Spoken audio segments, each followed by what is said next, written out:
little chimneys sometimes are bigger.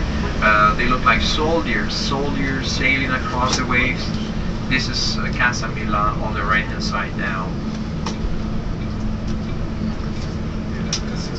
You can see no line now at this point of the day, but you can come anytime during the day, it's open. And your hotel is a couple of blocks more ahead, and then 2 more blocks left. So it's like an L form from your hotel till here. A modern building has been built recently in front of Casa Milan as a response, a reaction from, this work from Gaudí, the Japanese architect. Toyohito has left us this apartments building with the structure of the facade, describing again the movement of the waters. With the iron structure, we find again the water's movement.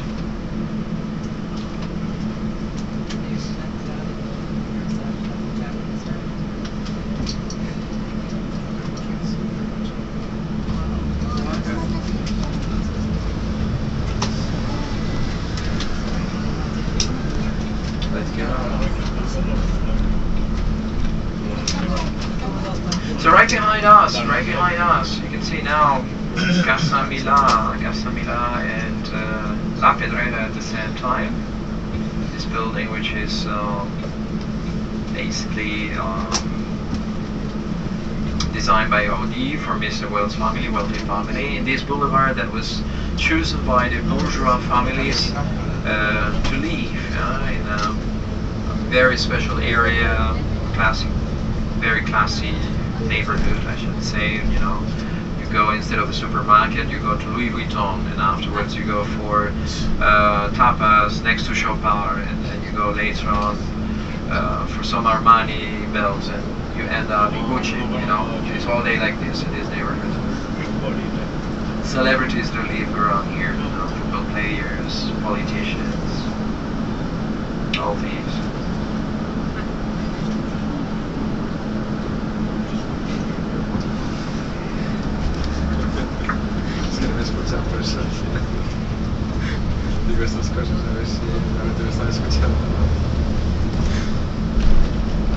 So the next building is going to be on the right hand side, okay? If you don't really see what is in the building of Casablanca, you have to think about the legend and tradition of St. George. St. George is the patron saint of England, but also Portugal, Catalonia, Georgia, Greece, and many other places like Russia, etc., etc. St. George killed dragons in the Middle Ages, according to the people at the time, in order to save princesses. The reality is that St. George was a Roman soldier. He was martyrized by being Christian, because of being Christian. That was his fault. And then in the Crusaders' days, the knights were invoking St. George because he was a soldier as well. He was a soldier, and therefore they invoked for his protection. When they came back to their nations, they were all saying that they were safe thanks to St. George. Therefore, so many nations were adopting St. George as a successful saint, protecting them spiritually. On the Mastic Day of St. George festivities, the 23rd of April 23rd. And on that day, we have here a special cultural event. We're giving each other presents. We have a red rose for every single princess, and a book for every single gentleman, because Shakespeare and Cervantes, they both passed away on St. George today. Different year, but the same day. So just have in mind the dragon body of that building on the right hand side, with these skulls, white skulls, the balconies, foundry works, and then the first and the second floor, the bow windows are nothing else than the interior parts of the body from that dragon. You can see people are doing the line, but it's really expensive. The ticket is about 24 euros, and when you go inside, there's an empty apartment. You see nothing really. It just gives you an audio guide in order to explain you how it was like, 100 years ago, this building, this apartment, but there's no furniture, nothing. It's an empty apartment. So I would rather have some tapas at tapa in front of it with those 24 euros, have a beer and see from the outside the Casa Pazio, it's much better. But the previous building, Casa Milà, it's really worth it. Every single euro you pay 16 euros, that's the ticket cost. But you see museum, you see apartment, and you see the roof views, amazing views. So it really works. It's really worth it. And this one is 24, yeah. 18,15. Sí. Porque, Lo dijo Carmen. porque Individuales, hombres si son jubilados y te tengo la información de internet. no de internet, de información turística. Esto es privado y esto sube cuando le da la mano. 24 o 22, 24. Igual con descuentos si son jubilados y... Okay, so little by little we're getting close to the old town section, and there we'll have like a walking tour, we'll have also a chance to see the cathedral, we'll have some minutes for refreshment, restrooms again, and then we'll see this beautiful district, Middle Ages district. We're just leaving this classy area, okay, and the stock exchange market is on the right hand side, a great business lately there. If you look at the sidewalks from Paseo de Gracia where people are walking, you will find an hexagonal tile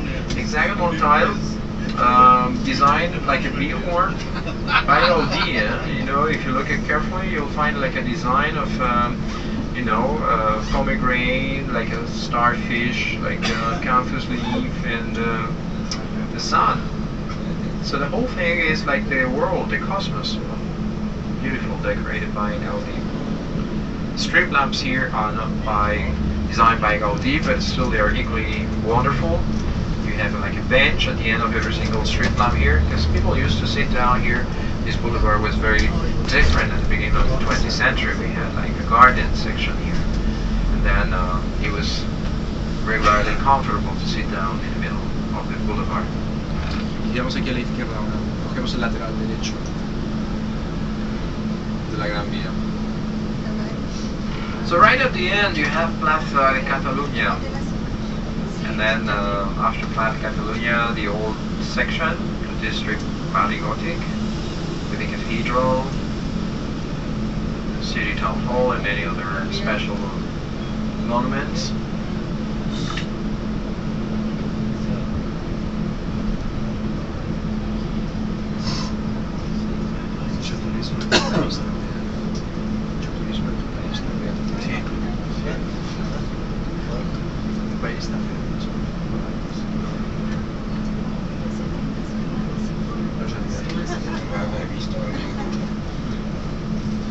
Sí, por grupos especiales. Sí. Internet tiene que contar. Cruceros, mismos. Vamos para allá. Lateral ahora derecho. La primera a la derecha después. So on the right hand side you can see Plaza de Catalunya, most central square, commercial centers, and communications network, transportation systems like train, subways. They're all crossing each other in Plaza de Catalunya.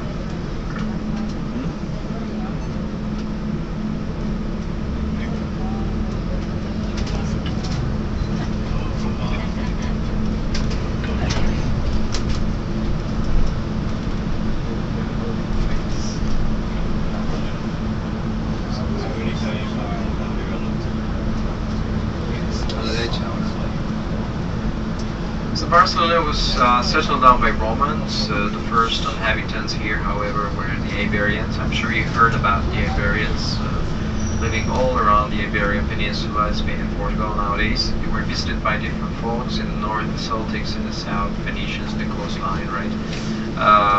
We also had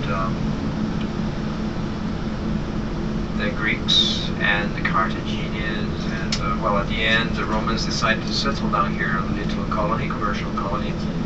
They called it Colonia Julia Augusta Faventia Paterna Barcino. Remember that, Barcino derivated into Barcelona and then finally Barcelona.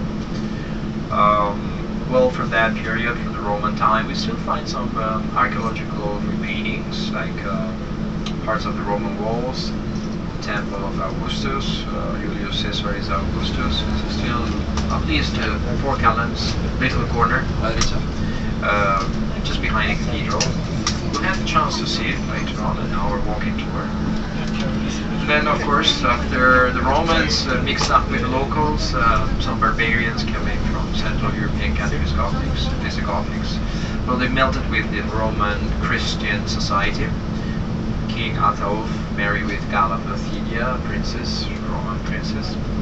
And they were defending Romans, these barbarians, from other barbarians like Vandals and Suevos, and they went to some other places around this section of the Iberian Peninsula. At the end, they all made a society that throughout the centuries were fighting against different kingdoms.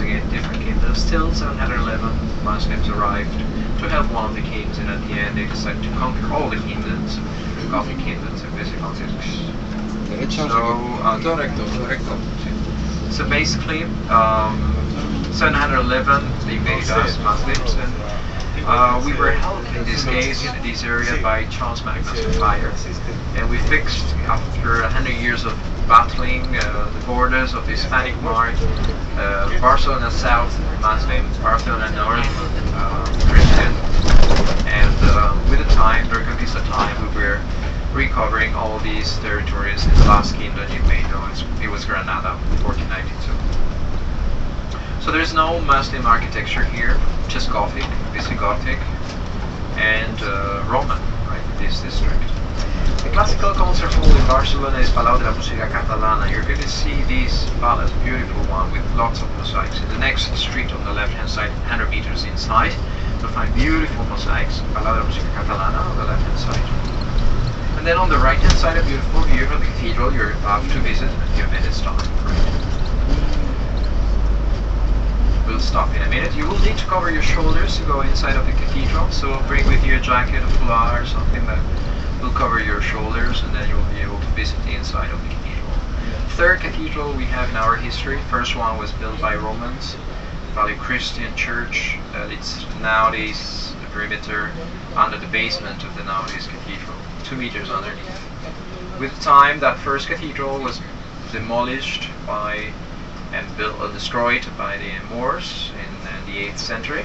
We had to wait till the 11th century to build the Romanesque stylish cathedral, all the time dedicated to the Holy Cross. And then that second cathedral, which was built with marble, etc., became very small. The city was gaining power thanks to the trade activity of the Middle East countries throughout the Mediterranean. We were exporting wool, olive oil, wine, and importing silk and spices and so on. And so with the time, this city was very important, like Venice, like Genoa, in a trade point of view. So we built a third cathedral, much bigger, the one nowadays will be. ¿Paramos aquí o...? ¿Paramos? 1298 was precisely the date of construction of this cathedral. We're going to stop here next to the Roman walls. In the upper part of the Roman walls we find these beautiful chapel dedicated to St. Agatha, the royal chapel. ¿Y a este qué le pasa? Ah, que va a hacer la foto. Qué chulo viajar en coche de caballos. A mí esto me encanta. En lugar de autocar teníamos que viajar todos en coche de caballos, ¿verdad? Pero no llevas aire acondicionado, ¿eh? Olvídate del aire acondicionado. ¿Quién necesita el aire acondicionado? ¿En verano? El olor de los caballos ya es... Sí, sí. Sí. Alright, so let's stop here. We'll be coming back in about 1 hour here. 1 hour goes fast, right? It's